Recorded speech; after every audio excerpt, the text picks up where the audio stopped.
નમસ્કાર વિદ્યાર્થી મિત્રો, ધોરણ 10 વિજ્ઞાન ચેપ્ટર નંબર 14 ઉર્જાના સ્ત્રોતોની અંદર આજે આપણે એના છેલ્લા એપિસોડની અંદર છે એ છીએ. તો ચાલો આજે આપણા ટોપિક વિશે છે એ માહિતી મેળવીએ. સૌથી પહેલા લાસ્ટ ઇન્ટેક્સનો જે સવાલ હતો કે ભૂતાપીય ઉર્જા એટલે શું, તો એની વ્યાખ્યા છે લાસ્ટ એપિસોડની અંદર છે મેં તમને કીધી હતી, તમે લોકો નોટ ડાઉન કરી નાખજો કે ભૂમિમાં ગરમ બિંદુના વિસ્તારમાં એકત્રિત બાષ્પ સ્વરૂપી ઉર્જાને ભૂતાપીય ઉર્જા કહે છે. ગરમ બિંદુ શું કહેવાય મેં તમને વાત કરી હતી, લાવા વિશે વાત કરી હતી. તો આવા ગરમ બિંદુના જે વિસ્તાર છે એમાં એકત્રિત બાષ્પ સ્વરૂપે જે ઉર્જા છે એને આપણે ભૂતાપીય ઉર્જા કહીએ છીએ. આગળ વધીએ. હવે આપણે વાત કરવાની છે પર્યાવરણ વિષયક પરિણામ વિશે. છેલ્લા બે ટોપિક છે આપણે આ ચેપ્ટરની અંદર છે એ સમજવાના છે. પર્યાવરણ વિષયક પરિણામ એની અંદરથી પહેલો સવાલ એવો નીકળે છે કે ઉર્જા સ્ત્રોતોની પસંદગી કયા પરિબળના આધારે છે એ કરી શકાય. તો આપણે એના પોઈન્ટ જોઈએ. તો એના તમને ચારેક જેટલા છે એ પોઈન્ટ આપ્યા છે. હવે વિદ્યાર્થી મિત્રો એક વસ્તુ સમજો કે આપણે ઉર્જા સ્ત્રોતો છે એની પસંદગી કરવાની છે. તમે કયો ઉર્જા સ્ત્રોત વાપરશો, આપણી પાસે ઘણા બધા ઉર્જા સ્ત્રોત અવેલેબલ છે અને એમાંથી કયો ઉર્જા સ્ત્રોત વાપરશો તો એના માટે જે અસરકારક પરિબળો છે એની આપણે ચર્ચા કરવાની છે. આ સવાલ 2 માર્કમાં મેં તમને કીધું એમ આ રીતે પૂછી શકાય કે ઉર્જા સ્ત્રોતોની પસંદગી કયા પરિબળના આધારે કરી શકાય. તો એમાંથી સૌથી પહેલું પરિબળ છે કે સ્ત્રોતમાંથી ઉર્જા સરળતાથી પ્રાપ્ય હોવી જોઈએ. દાખલા તરીકે એક ઉર્જા સ્ત્રોત વિશે હું તમને વાત કરું કે સૂર્યમાંથી આપણને સૌર ઉર્જા મળે છે, વાતાવરણમાંથી આપણને પવન ઉર્જા મળે છે. તો કે જે સ્ત્રોત છે તેમાંથી ઉર્જા સહેલાઈથી આપણે મેળવી શકતા હોવા જોઈએ. બીજું પરિબળ છે કે ઉર્જા પ્રાપ્ત કરવામાં આપણને આર્થિક ફાયદો થવો જોઈએ. આ વસ્તુ બહુ ઇમ્પોર્ટન્ટ છે. વિદ્યાર્થી મિત્રો, તમે ઉર્જા મેળવી લો, ઉર્જા કન્વર્ટ કરી નાખો અને પછી એવું જાણવા મળે કે આર્થિક રીતે નુકસાનકારક છે તો એ ઉર્જા નકામી છે. એટલે ઉર્જા સ્ત્રોતમાંથી ઉર્જા આપણને જે મળે છે એમાં આપણને આર્થિક ફાયદો પણ છે એ થવો જોઈએ. પછીનું પરિબળ છે કે ઉર્જા પ્રાપ્ત કરવા માટે ઉપલબ્ધ સાધનોની કાર્યક્ષમતા સારી હોવી જોઈએ.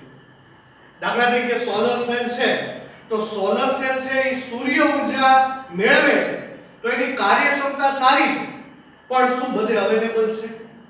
100% વિશ્વ અત્યારે સોલર સેલ ઉપર ડિપેન્ડન્ટ છે નહીં. આપણે જે સાધન વાપરીએ છીએ એની કાર્યક્ષમતા પણ સારી હોવી જોઈએ.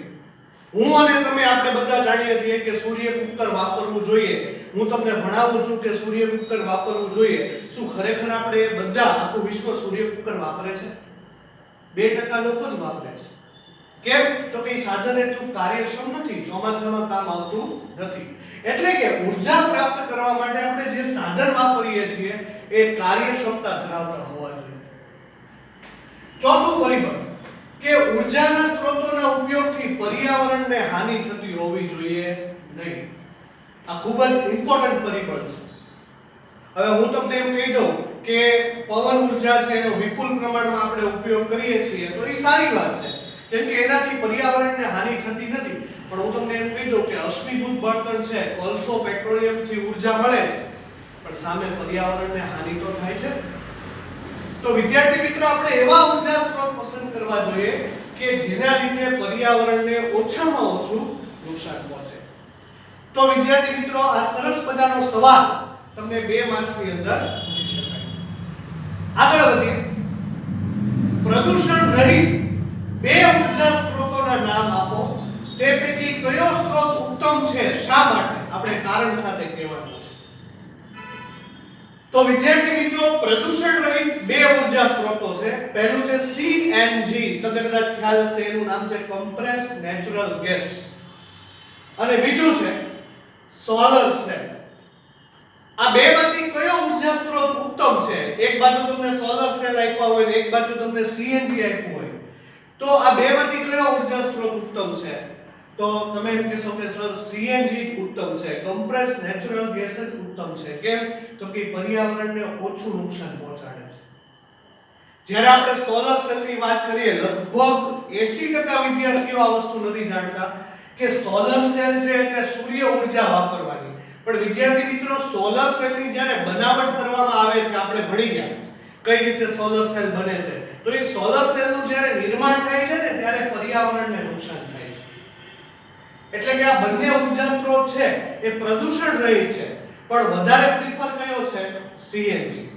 સોલર સેલની જગ્યાએ CNG છે એ વાપરવો વધુ હિતાવહ છે, કારણ કે સોલર સેલ છે એના નિર્માણ દરમિયાન પર્યાવરણને નુકસાન પહોંચાડે છે. હવે વિદ્યાર્થી મિત્રો, આપણે આગળ વાત કરીએ સરસ મજાની પ્રવૃત્તિ નંબર 14.8 એની આપણે ચર્ચા કરી, અને બહુ સરસ મજાની ચર્ચા છે. તમે બધા અત્યારે અહીંયા ક્લાસરૂમમાં હોત તો આપણે લાઈવ આ બધી પ્રવૃત્તિ કરે, પણ હવે તમે બધા ઘરે બેઠા છો અને હું અહીંયા ક્લાસરૂમમાં છું, એટલે સીધી જ તમને પ્રવૃત્તિ સમજાવું છું. પ્રવૃત્તિ 14.8 એ આવી છે કે વિવિધ ઉર્જા સ્ત્રોતો અને તેના દ્વારા થતા પર્યાવરણની અસર એ સમજાવવાની છે. તો વિદ્યાર્થી મિત્રો, ઘણા બધા ઉર્જા સ્ત્રોત છે. આપણા ચેપ્ટરની અંદર કેટલાય સ્ત્રોત ભણી ગયા. શું બધા પ્રદૂષણ રહિત છે? બધા પર્યાવરણને અસર પહોંચાડતા નથી? ના, એવું નથી. એટલે અહીંયા આગળ મેં ઘણા સ્ત્રોતો તમને તારવીને આપ્યા છે, તો એના વિશે છે આપણે ચર્ચા કરીએ. દાખલા તરીકે સૌથી પહેલા જોઈએ અશ્મિભૂત બળતણ. અશ્મિભૂત બળતણ એટલે કોલસો છે, પેટ્રોલિયમ છે, આ બધાને અશ્મિભૂત બળતણ કહેવાય. તો એનાથી પર્યાવરણને અસર થાય છે? તો કે હા, પર્યાવરણમાં એસિડ વર્ષા છે, વાયુનું પ્રદૂષણ છે, ગ્રીનહાઉસ અસર એ ફેલાવે છે. એસિડ વર્ષા અને ગ્રીનહાઉસ અસર વિશે તમે લોકો નાનપણની અંદર શીખી ગયા છો. એસિડ વર્ષા એટલે મંદ સલ્ફ્યુરિક એસિડ વરસાદના ટીપા સાથે જમીન ઉપર પડે, અને ગ્રીનહાઉસ અસર એટલે વાતાવરણની અંદર કાર્બન ડાયોક્સાઇડનું પ્રમાણ વધે. પછી છે થર્મલ પાવર પ્લાન્ટ. હવે આ થર્મલ પાવર પ્લાન્ટ છે એની નુકસાની છે કે વાયુ પ્રદૂષણ કરે છે, જળ પ્રદૂષણ કરે છે. પછી જળ વિદ્યુત એટલે કે જળ ઊર્જા. તો જળ ઊર્જાથી પર્યાવરણને નુકસાન થાય છે. શું નુકસાન થાય છે?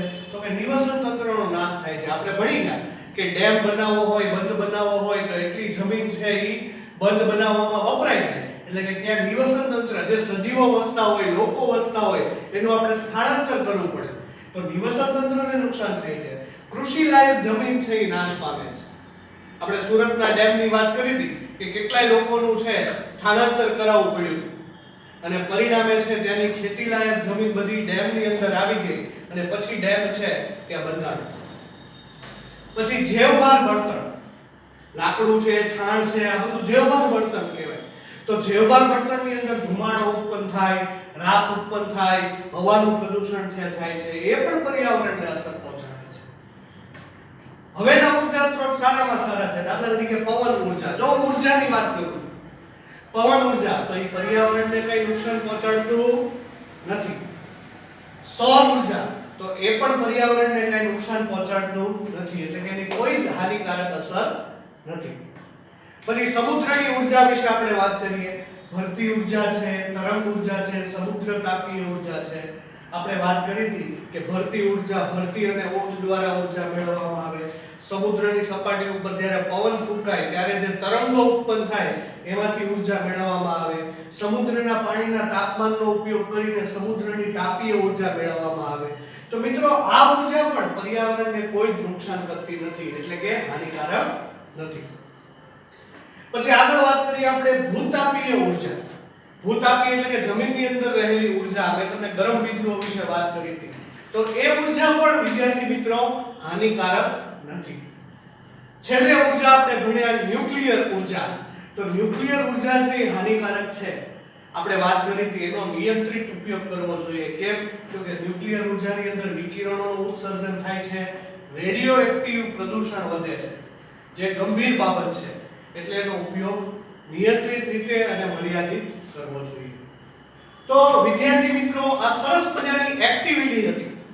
એમાં ઉર્જાના સ્ત્રોત અને એની હાનિકારક અસરો છે પર્યાવરણમાં કેવી થાય છે એના વિશે આપણે સમજ્યા. હવે આગળ વધીએ. સરસ મજાના તમને ઇન્ટેક્સના સવાલ જવાબ આપ્યા છે. ખરેખર જો અત્યારે આપણે લાઈવ ક્લાસરૂમ ચાલુ હોત તો આ બધા સવાલના જવાબ હું તમારી પાસેથી જ બોલાવવાનો હતો. પણ અત્યારે કોરોનાની સ્થિતિને લીધે તમે લોકો હોમ લર્નિંગ કરી રહ્યા છો, એટલે એના જવાબ પણ હું તમને લખી અને સમજાવું છું. તો ચાલો એક પછી એક સવાલ જોઈએ. સૌથી પહેલો સવાલ આવો છે કે શું કોઈ ઉર્જા સ્ત્રોત પ્રદૂષણ મુક્ત છે?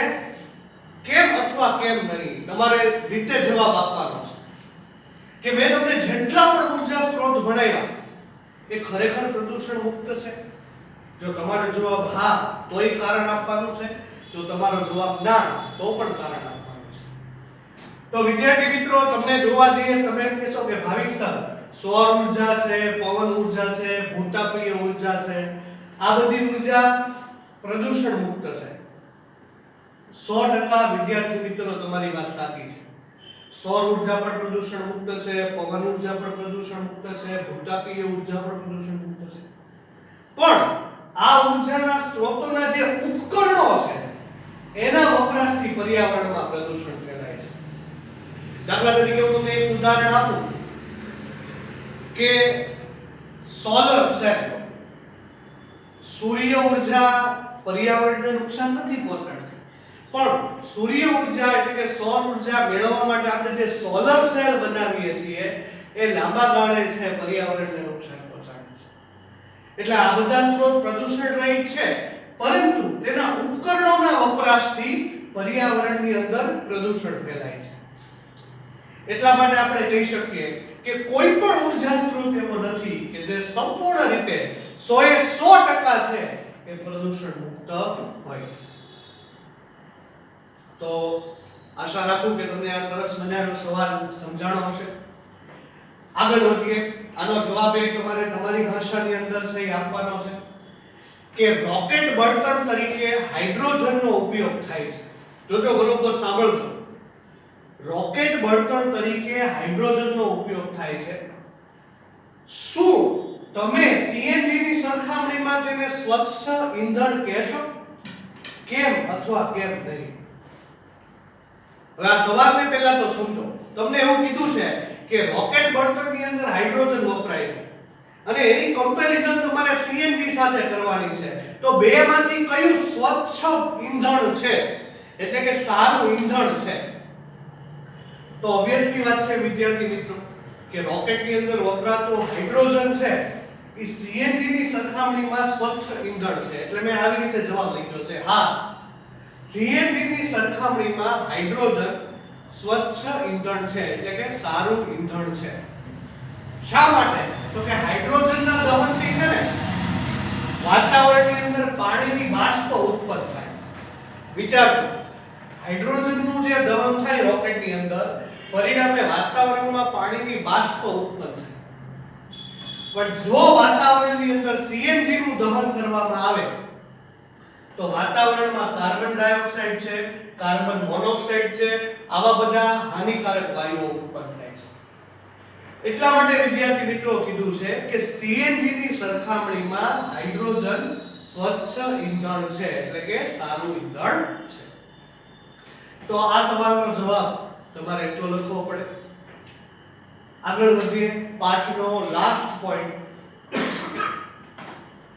બહુ સરસ મજાનો પોઈન્ટ છે કે કોઈ ઉર્જા સ્ત્રોત આપણા માટે ક્યાં સુધી રહેશે?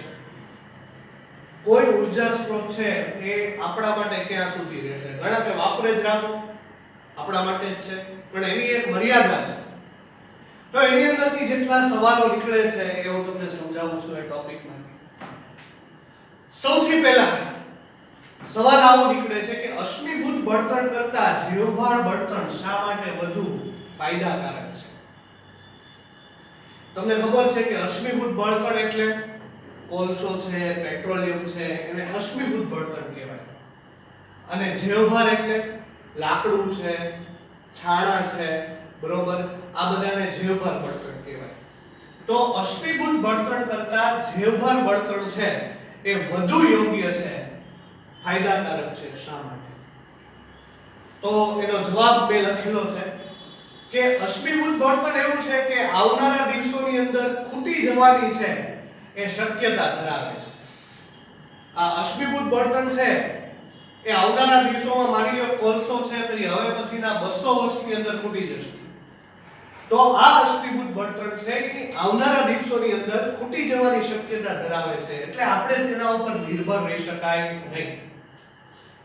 જ્યારે જૈવભાર છે એનું પુનઃ ઉત્પાદન કરી શકાય છે, એ પુનઃ પ્રાપ્ય છે. દાખલા તરીકે લાકડા છે તો તમે વૃક્ષો વાવો એટલે લાકડા મળવાના છે, પાલતુ પ્રાણીઓને પાળો એટલે છાણા મળવાના છે. એટલે આ જૈવભાર છે એને પુનઃ ઉત્પાદન શક્ય છે, એટલે પુનઃ પ્રાપ્ય છે, એટલા માટે તે વધુ ફાયદાકારક છે. તો વિદ્યાર્થી મિત્રો, આ સવાલ પણ તમને સમજાણો હશે. હવે પાછી એક આપણે એક્ટિવિટી આપી છે, મસ્ત મજાની પ્રવૃત્તિ આપી છે, અને આ પ્રવૃત્તિમાં કીધું છે કે વિદ્યાર્થીઓ પાસેથી જવાબ મારે કઢાવવાનો છે. જો કેવા તમને ઇન્ટરેસ્ટિંગ સવાલ પૂછે છે, તમારે વિચારીને જવાબ આપવાનો છે. કે તમને એવું કહેવામાં આવ્યું છે કે કોલસાનો અંદાજિત જથ્થો આવતા 200 વર્ષો માટે પર્યાપ્ત છે. એનો મતલબ એમ કે 200 વર્ષ પછી કોલસો જોવા મળશે નહીં. તો આ કિસ્સામાં શું આપણે તેની ચિંતા કરવાની જરૂર છે કે કોલસાનો ભંડાર ખાલી થઈ રહ્યો છે? કેમ અથવા કેમ નહીં? તમારે ચિંતા થતી હોય તો શા માટે ચિંતા કરવી જોઈએ, અને ચિંતા ન થતી હોય શા માટે ચિંતા ન કરાય, તમારે કારણ કહેવાનું છે. તો હવે તમે વિચારો, કોલસો, પેટ્રોલિયમ એ આજની જરૂરિયાત બની ગયું છે. આવનારા 200 વર્ષોની અંદર છે એ ખાલી થઈ જશે.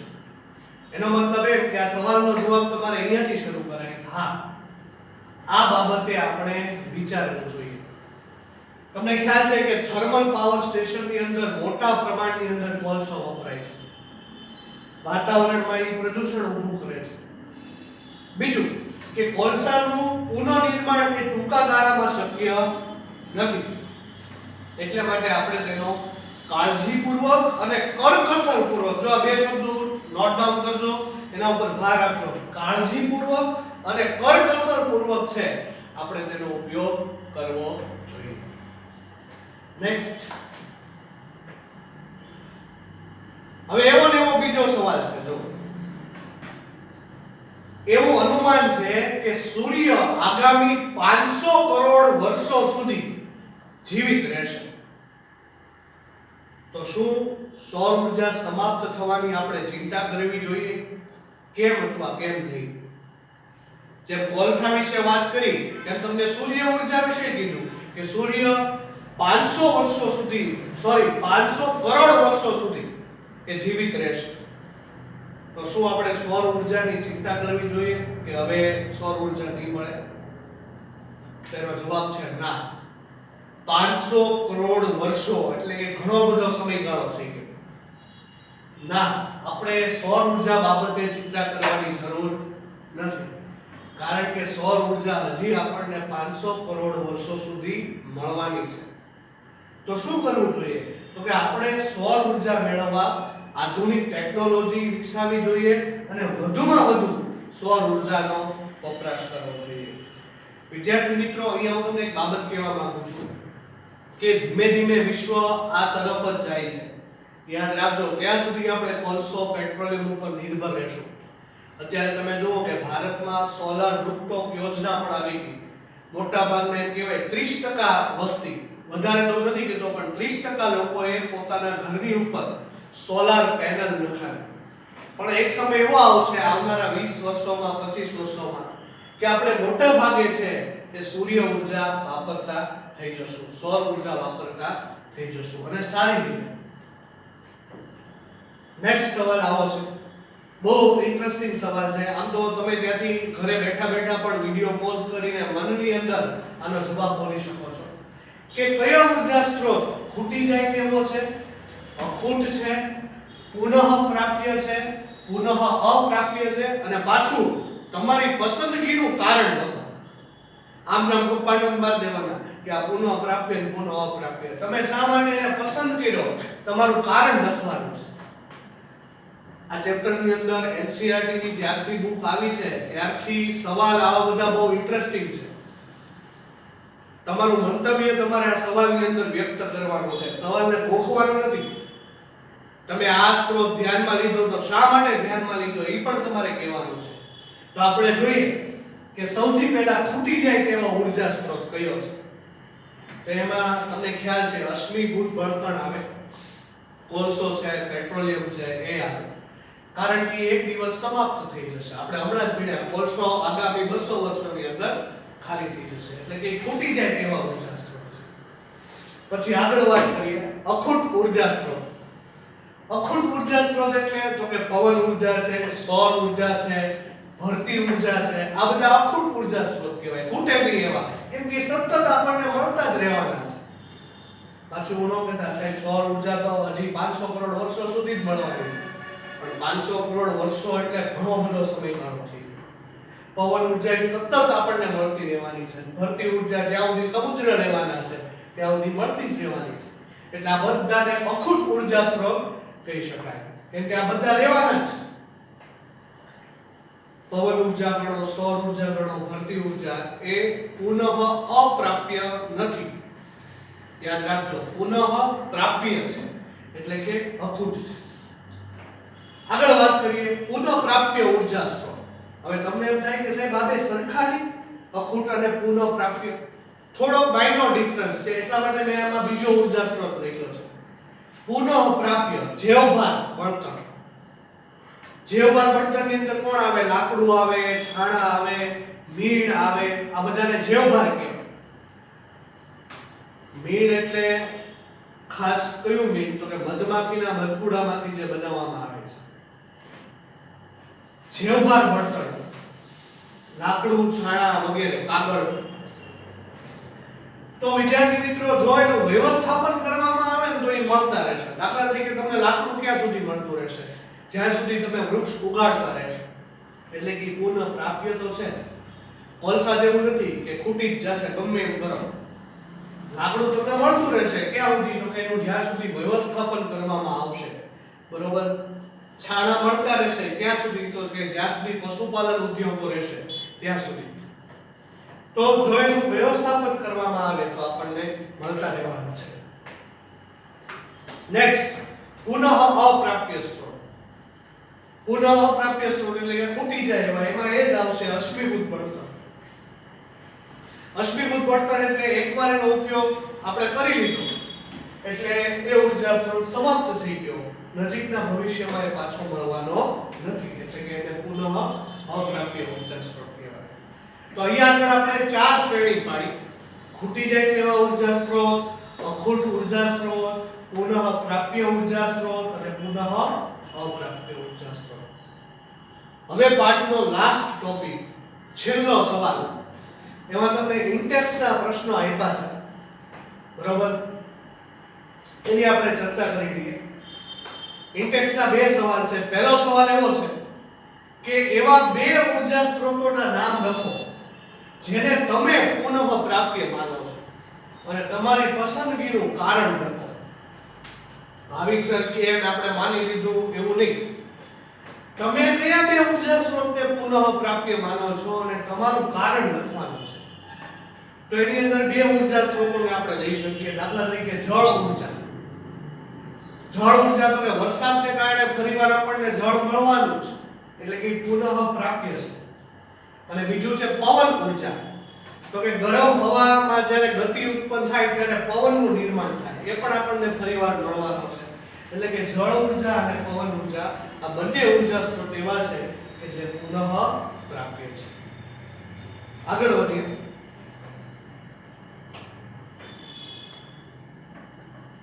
પાઠનો લાસ્ટ સવાલ, છેલ્લો સવાલ. એવા 2 ઊર્જા સ્ત્રોતોના નામ આપો કે જેને તમે ખૂટી જાય તેવા માનો છો. તમારી પસંદગીનું કારણ લખો. તો તમને ખ્યાલ છે કે કોલસો અને પેટ્રોલિયમ આ બે ઉર્જા સ્ત્રોત એવા છે કે જે નજીકના ભવિષ્યની અંદર ખૂટી જશે. કારણ શું છે તો કે એનો એકવાર ઉપયોગથી એ નષ્ટ થઈ જાય છે, સમાપ્ત થઈ જાય છે, ફરીવાર પ્રાપ્ય બનતા નથી. તો બધા વાલા વિદ્યાર્થીઓ 10મા ધોરણનું 14મું ચેપ્ટર ઉર્જાના સ્ત્રોતો અહીં આગળ સમાપ્ત થાય છે. હવે જ્યારે ફરીવાર મળશું નવા એપિસોડમાં ત્યારે નવા ચેપ્ટર સાથે શરૂઆત કરશું. Thank you.